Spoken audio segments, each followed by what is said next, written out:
اس وقت امریکہ اسرائیل کے حوالے سے، غزہ اور فلسطین کے حوالے سے جو موقف اپنا رہا ہے، بالعموم ہم یہ دیکھتے ہیں کہ غامدی صاحب اس طرح کے مواقف میں مذمت کا رویہ نہیں اختیار کرتے۔ اس کی کیا وجہ ہے؟ تفصیلی نقطہ نظر غام صاحب نے وہاں پیش کیا، لوگ اس ویڈیو کو دیکھ سکتے ہیں۔ ہم صاحب، وہ جب نقطہ نظر آپ کا سامنے آیا تو ایک بڑی تعداد میں لوگوں نے اپنے رد عمل کا، اپنی تنقید کا اظہار کیا ہے۔ میں چند تنقیدات آپ کی خدمت میں پیش کر کے پوچھنا چاہتا ہوں کہ اس کو آپ کس زاویے سے دیکھتے ہیں۔ ایک صاحب لکھتے ہیں کہ آپ اپنے مذہبی بیانیے میں اخلاقیات کی حمایت کرتے ہیں، لیکن طاقت کی سیاست میں آپ اس ناانصافی کے خلاف تقریر، مظاہرے یا قرارداد کی اجازت دینے کے لیے تیار نہیں ہوتے، جو طاقت کی سیاست کے ذریعے مسلط کی جانے والی زیادتیوں کے سامنے جھکنے کے مترادف ہے۔ اسی کے ساتھ ساتھ ایک صاحب لکھتے ہیں کہ مزاحمت، ظلم و ناانصافی کے خلاف انسانی فطرت کا ایک فطری رد عمل ہوتا ہے۔ آپ یہ واضح الفاظ میں کیوں نہیں کہتے کہ فلسطینیوں کی جبری بے دخلی اخلاقی اور قانونی لحاظ سے مکمل طور پر غلط ہے؟ ایک اور صاحب نے لکھا کہ غامدی صاحب جمہوریت کی حمایت کرتے ہیں، لیکن آج تک کسی بھی فوجی عملیت کے خلاف جدوجہد کی حمایت نہیں کرتے، جبکہ تاریخ گواہ ہے کہ بڑی سیاسی تبدیلیاں اسی جدوجہد سے آئی ہیں۔ اگر فرانس، امریکہ، چین، ایران یا روس یہی سوچ اپنا لیتا تو آج ان پر بھی پرانے نظام مسلط ہوتے۔ کیا واقعی کسی قوم کے لیے صدیوں تک انتظار کرنا ہی واحد رستہ ہے؟ کیا تاریخ میں تبدیلیاں جدوجہد سے نہیں آیا کرتی؟ اور ایک اور صاحب لکھتے ہیں کہ ایسا نہیں ہے کہ ظلم و زیادتی کے خلاف اور مظلوم کے حق میں آواز اٹھانا صرف حق نہیں بلکہ فرض ہے، چاہے ہاتھ سے ہو، زبان سے ہو یا دل سے، کسی نہ کسی صورت میں یہ آواز بلند ہونی چاہیے۔ مظلوم کو یہ درس دینا کہ وہ پہلے ظالم کی جتنی طاقت حاصل کرے پھر اقدام کرے، ایک اخلاقی کمزوری ہے۔ اگر گاندھی، جنا، ہوچیمون، منڈیلا اور طالبان نے بھی اسی پرامن جدوجہد کا رستہ اختیار کیا ہوتا تو کبھی بھی اس تابدادی طاقتیں جھکنے پر مجبور نہ ہوتی۔ اور ایک آخری کمنٹ غام صاحب آپ کی خدمت میں کہا ہے کہ غامدی صاحب آپ کو یہ کہنے کی توفیق کیوں نہیں ہوتی کہ فلسطین پر نسل کشی باقاعدہ مسلط ہے، اور اللہ نے جس اسلامی ملک کو آج کے دور میں جس حساب سے فوجی طاقت ادا کی ہے، اس ملک کو چاہیے کہ فلسطین کے مسلمانوں کی مدد کے لیے پہنچے۔ آپ کو یہ توفیق کیوں نہیں کہنے کی ہو رہی کہ سب کے سب طاقتور اسلامی ممالک کی افواج فلسطین کے بے بس مسلمانوں کی مدد کو پہنچے؟ یہ ان کے لیے فرض عین ہے۔ مسلمانوں کو جب دنیا میں خوف اور دنیا سے آزاد اس سرزمین پر زور بازو سے مزاحمت کرنے کی بات ہوتی ہے تو غامدی صاحب انہیں صبر کی تلقین کرتے رہتے ہیں۔ اور آخری بات بھی غام صاحب پڑھ دیتا ہوں، انہوں نے لکھا ہے کہ عجیب خوف کا عالم ہے، آپ مسلمانوں کو قرآن و سنت کی روشنی میں ہمت کر کے آگے بڑھنے کی تلقین دینے کے بجائے ان کو صبر اور محنت کرنے کی بات کر رہے ہیں۔ سامراج کے احکامات کے سامنے سر تسلیم خم کرنے کی یہ بربادی غامدی صاحب کے ذمہ ہے، کیا فرماتے ہیں؟ جذبات کا اظہار ہے، جذبات کا اظہار ہر شخص کو کرنے کا حق ہے۔ وہ اپنے نقطہ نظر سے چیزوں کو دیکھتا ہے تو ظاہر ہے کہ یہ چاہتا ہے کہ جو اس کی خواہشیں ہیں، اس کی تمنائیں ہیں، ان کے مطابق ہر شخص اسی طرح کی باتیں کرے جیسی اس کے دل میں پیدا ہوتی ہیں۔ میرے نزدیک دین نے جو مجھے تعلیم دی ہے وہ یہ نہیں ہے، وہ تعلیم یہ ہے کہ الدین والنصیحہ، دین خیر خواہی کا نام ہے۔ یہ مجھے معلوم ہے کہ ظلم کہاں کہاں ہوا ہے، تاریخ میں کہاں کہاں ہوا ہے۔ فاتحین جب قوموں کو رونتے ہوئے آتے ہیں تو ظلم ہی کر رہے ہوتے ہیں۔ اللہ تعالیٰ نے کسی کو بھی یہ حق نہیں دیا کہ وہ لوگوں کے علاقوں پر قبضے کرے، وہ ان کو اپنا محکوم بنائے، وہ ان پر لگان عائد کرے، وہ اپنی مرضی سے ان کے مال لوٹے۔ یہ سب کام فاتحین تاریخ میں کرتے رہے ہیں، یہی کام موجودہ زمانے میں بھی ہو رہا ہے۔ میں نے تو تجزیہ کر کے بتایا تھا جو اس وقت عالمی نظم قائم کیا گیا ہے وہ نہ جمہوریت کے اصول پر قائم کیا گیا ہے، نہ وہ انصاف کے اصول پر قائم کیا گیا ہے۔ اگر وہ جمہوریت اور انصاف کے کسی اصول کو مانتا ہی نہیں ہے تو اپنی ذات میں ایک ظالمانہ نظم ہے۔ یہ نظم طاقت نے قائم کیا ہے، قوت اور سرمایہ فیصلہ کن ہوا ہے۔ اس کی پوری تاریخ میں نے عرض کر دی۔ یہ تاریخ جب میں سنا رہا ہوں اور یہ بتا رہا ہوں کہ یہ جرم کیسے ہوا ہے، اس میں نسل کشی کی نوبت کیسے آ گئی ہے، اس کا پس منظر کیا ہے، تو مجھے یہ بتائیے کہ اس کے بعد صرف لغت میں سے مذمت کا لفظ نکالنا باقی رہ گیا ہے، یعنی اس کی حقیقت بیان کی جا رہی ہے۔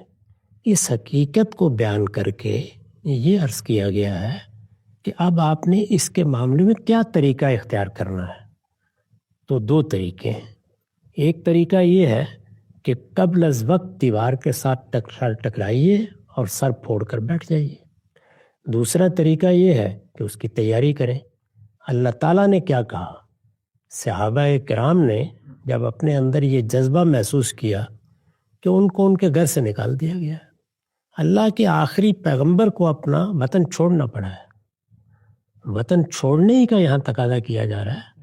اسرائیل کو قائم کر کے دنیا کی بڑی طاقتیں اس کی مدد کس لیے کر رہی ہیں؟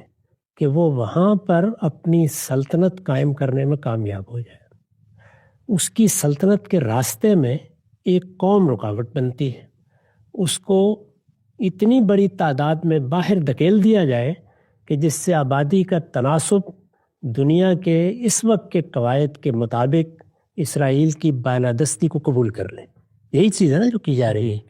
یہ نا انصاف کے اصول پر کی جا رہی ہے، نہ یہ خیرخواہی کے اصول پر کی جا رہی ہے، نہ یہ جمہوریت کے اصول پر کی جا رہی ہے۔ اس میں قوت اور سرمایہ وہ اپنا اظہار کر رہا ہے، اور میں نے عرض کیا تھا کہ یہ اظہار عالمی سطح پر ہوا تھا، جس میں ہمیں شکست ہوئی، مسلمانوں کو شکست ہوئی، ان کی تینوں بڑی سلطنتیں صفحہ ہستی سے مٹا دی گئیں۔ اس کے بعد وہ کسی پوزیشن میں نہیں تھے۔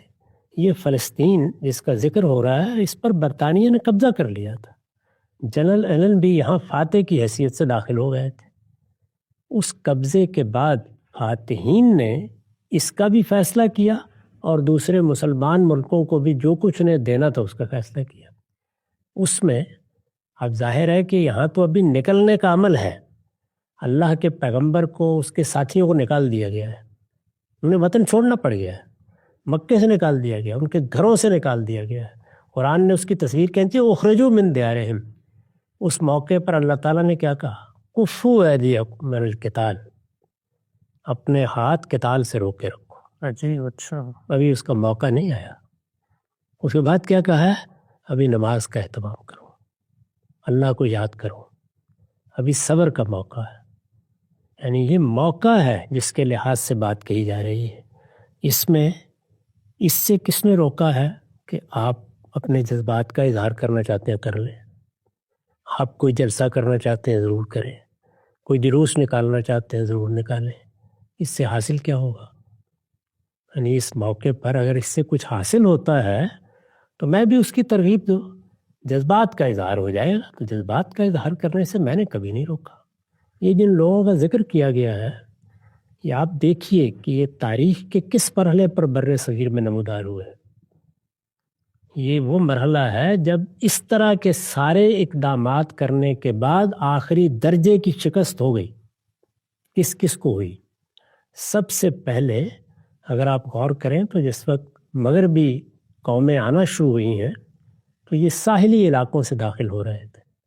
وہاں کے راجوں مہاراجوں نے ذرا تاریخ پڑھے، مزاحمت کی ہے، اس مزاحمت میں کوئی کامیاب نہیں ہوا۔ جگہ جگہ ان سواحل پر کہیں پرتگیزیوں کی، کہیں انگریزوں کی تجارتی کوٹھیاں قائم ہونی شروع ہو گئیں۔ یہی بر صغیر تھا، یعنی یہ 15ویں صدی سے سلسلہ شروع ہوا ہے۔ کسی مزاحمت میں کامیابی نہیں ہوئی۔ سراج الدولہ کی مزاحمت کا کیا انجام ہوا؟ سلطان ٹیپو کی مزاحمت کا کیا انجام ہوا؟ سکھوں کی جو حکومت قائم ہو گئی تھی پنجاب میں، اس کی مزاحمت کے لیے سید احمد شہید نے جہاد کا علم بلند کیا۔ اور لوگ غلط نہیں کہتے کہ جو لوگ نکلے انہوں نے اپنی سعادت، صلابت، تقوی، پرہیزگاری اور جہاد کے جذبے کے لحاظ سے صحابہ کے دور کی یاد تازہ کر دی۔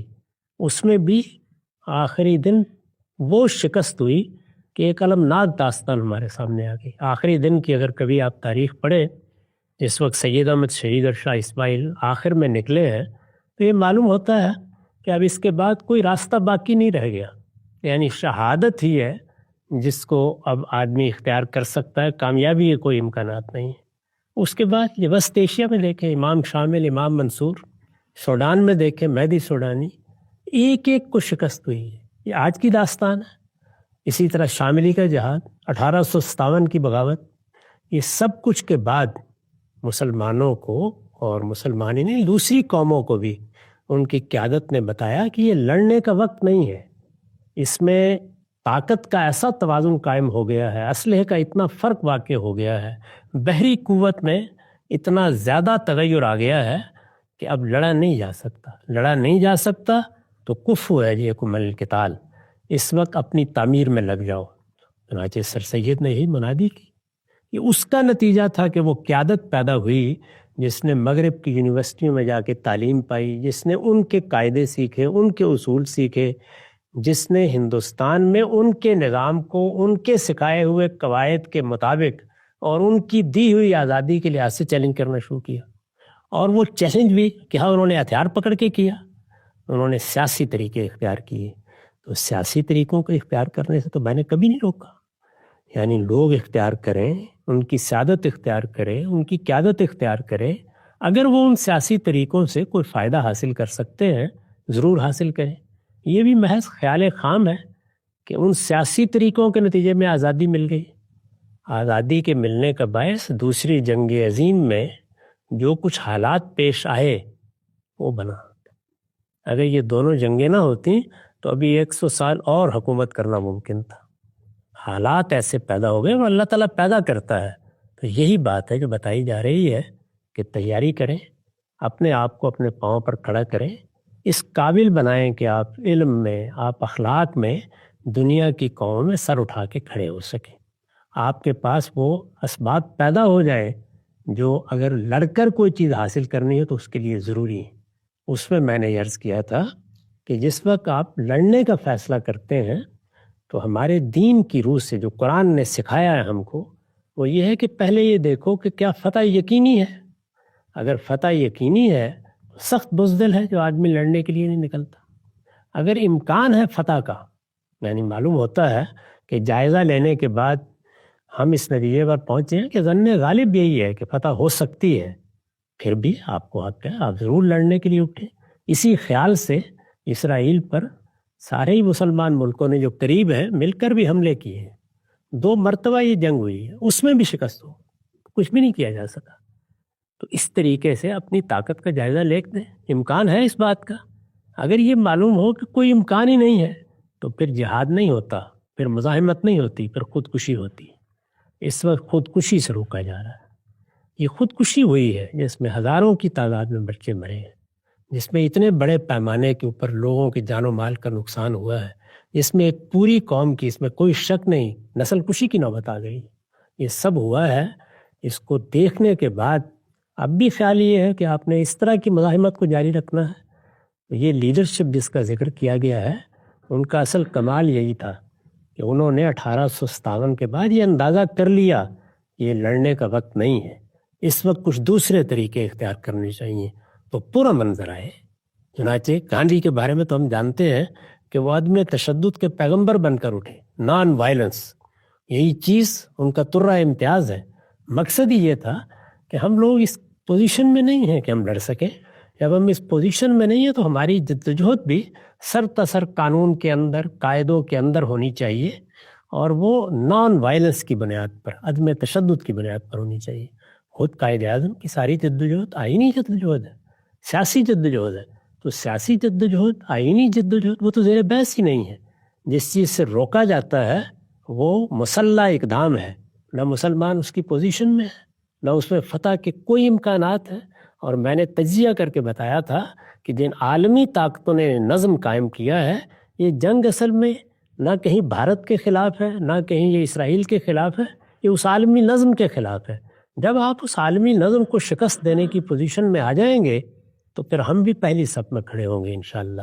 لیکن جب تک یہ نوبت نہیں آتی، اس وقت تک مسلمانوں کے ساتھ، ان کی قیادت کے ساتھ، ان کے افراد کے ساتھ خیر خواہی کا تقاضا یہی ہے کہ ہاتھ پکڑ کر ان کو کہا جائے کفو ایدیکم من القتال، اس وقت اپنے ہاتھ قتال سے روک کر کھڑے ہو جاؤ۔ یہی قرآن نے صحابہ کو کہا تھا۔ پھر موقع آیا تو اذن دیا، اور پھر وہ موقع آیا کہ جس کے بعد طاقت کا توازن درست ہوا، اب حکم دے دیا کہ اب تم قتال کر سکتے ہو۔ یہ طریقہ ہے جو اللہ کی کتاب سے ہم نے سیکھا ہے، اس کو سامنے رکھ کر لوگوں کی رہنمائی کرنی ہے۔ لوگ کیا کہتے ہیں، وہ کیا تقاضے کرتے ہیں، وہ جانیں۔ جو کچھ دین سے میں نے سیکھا ہے وہ یہی ہے کہ جب آپ لڑنے کی پوزیشن میں نہیں ہوتے تو پھر آپ کو اپنی قوم کو، اپنی قوم کے جان و مال کو، اپنے بچوں کو کبھی خطرے میں نہیں ڈالنا چاہیے۔ پھر اچھی قیادت کا کام یہ ہے کہ وہ ان کے لیے امن کے راستے تلاش کرے، ان کے اندر اپنی قوم کی تعمیر کے مواقع پیدا کرے۔ اس میں صبر بھی کیا جاتا ہے، جد و جہد جتنی ممکن ہوتی ہے وہ غیر متشددانہ طریقوں سے جاری بھی رکھی جاتی ہے اگر جاری رکھنا ممکن ہو، اور اس کے ساتھ اپنی تعمیر کا کام بھی کیا جاتا ہے۔ یہ تعمیر ہے جس کی دعوت قرآن نے دی تھی کہ تم لوگوں کے اندر جتنی استطاعت ہے اس کے لحاظ سے تیاری کرو، اس کے لحاظ سے اپنے گھوڑے تیار کرو، اس کے بعد میدان میں اترنے کا موقع بھی آ جائے گا۔ چنانچہ یہ کہا ہے، ان لوگوں کا حال یہ ہے کہ جب انہیں کہا جا رہا ہے کہ اپنے ہاتھ روک کر رکھو تو اب یہ بڑھ بڑھ کر باتیں کرتے ہیں، اور یہی حال ہمارا ہے۔ یعنی ہم اپنی جگہ پہ بیٹھے ہوئے ہیں اور ہمیں اس کا احساس ہی نہیں ہے کہ کتنا بڑا نقصان ان لوگوں کو پہنچا ہے، کس صورتحال سے وہ دوچار ہوئے ہیں، اس وقت اپنے وطن سے کیسے بے وطن ہوئے ہیں، کس طرح سے ظالم ان کے بارے میں یہ تجویزیں پیش کر رہے ہیں کہ اب ان کو دنیا میں کہیں بکھیر دیا جائے اور وہاں پر تفریح گاہیں بنا دی جائے۔ یہ صورتحال کیسے پیدا ہوئی ہے، اس کے اسباب پر غور کرنا چاہیے۔ اگر دل درد مند سینے میں دھڑکتا ہے تو وہی بات کہنی چاہیے جو قرآن نے کہی ہے کہ کفوا ایدیکم عن القتال، یہ لڑنے کا موقع نہیں ہے، یہ اپنی تعمیر کا موقع ہے اور صبر کے ساتھ اللہ کے فیصلے کے انتظار کا موقع ہے۔ اسی کو اللہ تعالیٰ نے اپنے پیغمبر کو کہا، وَاصْبِرْ لِحُکْمِ رَبِّکَ، اللہ کے فیصلے کا انتظار کیا کرو۔ اللہ کا فیصلہ دوسری جنگ عظیم کے بعد ہوا، اس وقت کی بڑی طاقتوں کے خلاف، اس کے نتیجے میں وہ نیم خود مختاری آپ کو ملی ہے، اللہ تعالیٰ نے اس کے مواقع پیدا کیے تھے۔ تو اس میں کامیابی کن لوگوں کو ملی، ذرا مجھے بتا دیجئے کہ کہاں لڑنے والوں کو ملی، کہاں مزاحمت کرنے والوں کو ملی؟ کامیابی پھر انہی لوگوں کو ملی، اور وہی آگے قوموں کی قیادت کرنے کے قابل ہوئے جتنی کچھ بھی ان کو موقع مل سکا، جنہوں نے پرامن جدوجہد کے طریقے اختیار کیے۔ جس جس جگہ دوسرے طریقے اختیار کیے گئے وہاں سوائے اس کے کہ جو کچھ موجود تھا وہ بھی جاتا رہا، جو کچھ پایا تھا وہ بھی کھو دیا گیا، اس کے علاوہ کچھ بھی حاصل نہیں۔ بالکل واضح ہو جاتا ہے۔ ہم سب یہ جو بات آپ نے کی ہے اس پوری بات کے اوپر ایک استدلال پیش کیا جاتا ہے، میں ایک کمنٹ کی صورت میں وہ آپ کے سامنے رکھتا ہوں۔ یہ کہا گیا کہ غامدی صاحب کی گفتگو سننے کے بعد بزدلی کے جذبات پیدا ہوتے ہیں۔ یہ بالکل وہی منطق لگتی ہے کہ جب لوگوں نے کہا تھا کہ موسیٰ تم جاؤ اور تمہارا رب جا کر لڑو، جب فتح ہو جائے تو ہم اس شہر میں داخل ہو جائیں گے۔ یہ کچھ نہیں کرتے، نہ لڑتے ہیں، نہ ہمت دلاتے ہیں، بلکہ جو ہمت پیدا کر رہے ہیں ان کی ہمت کو بھی توڑ دیتے ہیں۔ کیا غامدی صاحب کو طالبان کی فتح نظر نہیں آتی؟ ہم سب یہ جو پورا آپ نے بتایا ہے، جتنے لوگوں کا ذکر کیا، بر صغیر کے اندر جو مزاحمتی تحریکیں اٹھیں، اور اسی طرح سے سوڈان میں، مصر میں، باقی جگہوں کے اوپر ایک مثال پورے کے پورے مقدمے کو ریفیوٹ کرنے کے لیے پیش کی جاتی ہے کہ یہی بندہ سیرائی اور مرد کوہستانی تھے، اور بغیر کسی تیغ و سنا کے انہوں نے نیٹو کے 44 ممالک کو ناکو چنے چبا دی اور سلطنت سے بھاگنے پر مجبور کر دیا، اور آج اسی جگہ پر پوری شان و شوکت کے ساتھ طالبان کا اقتدار قائم ہے جیسے 2001 میں قائم تھا۔ تو نہ مال تھا، نہ ٹیکنالوجی تھی، نہ کوئی پیسہ تھا، نہ کوئی ان کے پاس افرادی قوت تھی، لیکن خدا پر بھروسہ تھا، ہمت تھی، جذبہ تھا، لگن تھی، جہاد کا شوق تھا۔ اس کے نتیجے میں چشم فرق نے دیکھا کہ نیٹو وہاں سے بھاگ گیا۔ یہ وہ مغالطے ہیں جن میں اصل میں ہم اپنے آپ کو بھی مبتلا کرتے ہیں، اور اس طرح اپنے آپ کو دھوکہ دے کر ایک صورتحال کا دوسری صورتحال پر اطلاق کرنا شروع کر دیتے ہیں۔ یہ میں نے اتنی مثالیں آپ کو دیں جس میں جو لوگ اٹھے وہ کیا سیرت کردار کے لحاظ سے کوئی کمزور لوگ تھے؟ کیا انہوں نے بہادری میں کوئی کمی کی تھی؟ ان میں سے کسی میں بھی کامیابی نہیں ہوئی۔ اب ذرا یہاں کی صورتحال دیکھ لیجیے، یعنی یہاں کی صورتحال کیا ہے؟ یہاں کی صورتحال یہ ہے کہ دنیا کی کسی قوم نے یہ فیصلہ نہیں کیا تھا کہ وہ یہاں اپنی حکومت قائم کرے گی، یعنی مزاحمت کا وہ میدان ہی نہیں۔ اسرائیل وہاں اپنی حکومت قائم کیے ہوئے ہے، ایک قوم کو دنیا بھر سے لا کے وہاں آباد کیا گیا ہے، فاتح قوتوں نے اس کی پشت پناہی کا فیصلہ کیا ہے، وہ قوم وہاں موجود ہے، اس نے اپنی ایک حکومت قائم کر لی ہے، اور عالمی طاقتوں کی پشت پناہی میں وہ اس حکومت کا دفاع کر رہی ہے۔ افغانستان میں ایسی کون سی صورتحال پیش آ گئی تھی؟ افغانستان میں جتنی قوتیں بھی آئیں وہ سب کی سب ذرا اندازہ کیجئے کس طریقے سے آئیں۔ میں پہلے دور کی بات نہیں کرتا، اس میں تو پھر بہت سے دوسرے معاملات بھی زیر بحث آ جائیں گے۔ امریکہ وہاں سے چلا گیا اس لیے کہ وہ روس کو یا سوویت یونین کو آگے بڑھنے سے روکنے کے لیے آئے تھے، اور دنیا جانتی ہے کہ اس وقت فیصلہ کن حیثیت امریکہ کی مدد ہی سے حاصل ہوئی تھی۔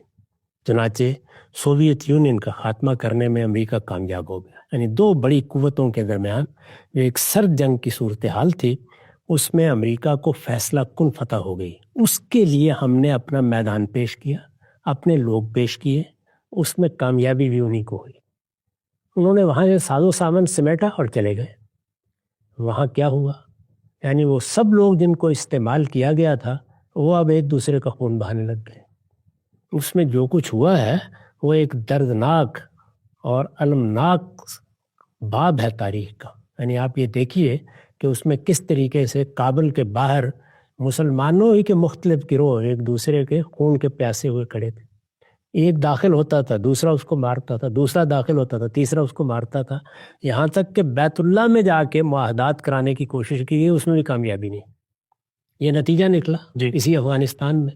اس نتیجے کے بعد ایک ملک نے، پاکستان نے، وہاں پر فیصلہ کیا کہ امن قائم کرنے کا اقدام اب ہمیں ہی کرنا ہے۔ چنانچہ طالبان کو ایک حکومت کی پشت پناہی میں وہاں داخل کیا گیا۔ اس سے کون انکار کر سکتا ہے؟ پوری قوت کے ساتھ ایک بڑا ملک جس کی فوج دنیا کی 10ویں بڑی فوج ہے وہ پشت پر آیا، اور کیونکہ خالی میدان تھا وہاں پہ ان کی حکومت قائم ہو گئی۔ 5 سال تک وہ حکومت قائم رہی۔ جس طریقے سے ہم بالعموم کرتے ہیں وہی ہوا۔ یہ آپ جانتے ہیں کہ وہاں اسامہ بن لادن، وہاں دوسری بہت سی قوتیں جمع ہوئیں، اور اس کے بعد وہ حادثہ ہوا جس کو امریکہ کی تاریخ کا ایک بڑا حادثہ کہا جاتا ہے۔ اس حادثے کے بعد ان مجرموں کو، جن کو انہوں نے مجرم سمجھا، ان مجرموں کو سزا دینے کے لیے امریکہ بھی حملہ آور ہوا، نیٹو کے ممالک بھی حملہ آور ہوئے۔ چند ہفتوں کے اندر اندر انہوں نے صفایا کر کے رکھ دیا۔ طالبان کی حکومت بھی ختم ہو گئی، نہ پرندے اترے، نہ نصرت آئی، کچھ بھی نہیں ہوا، خاتمہ ہو گیا ہر چیز کا۔ ہر چیز کا خاتمہ کر دینے کے بعد یہ اطمینان سے واپس آ جاتے ہیں۔ جو حماقت انہوں نے کی وہ یہ کہ یہاں افغانوں کی ایک جمہوری حکومت قائم کرنے کی صحیح کی جائے، یعنی یہ فیصلہ نہیں کیا جائے گا کہ اب ہم یہاں اپنی حکومت قائم رکھیں گے۔ نہ یہ فیصلہ نیٹو نے کیا تھا، نہ امریکہ نے کیا تھا، نہ عالمی قوتوں نے کیا تھا۔ افغانستان اپنے حالات، اپنے پس منظر اور یہ جو کچھ ہوا ہے اس کو ملحوظ رکھ کے دیکھا جائے تو جمہوری حکومت کے قیام کے قابل ہی نہیں تھا۔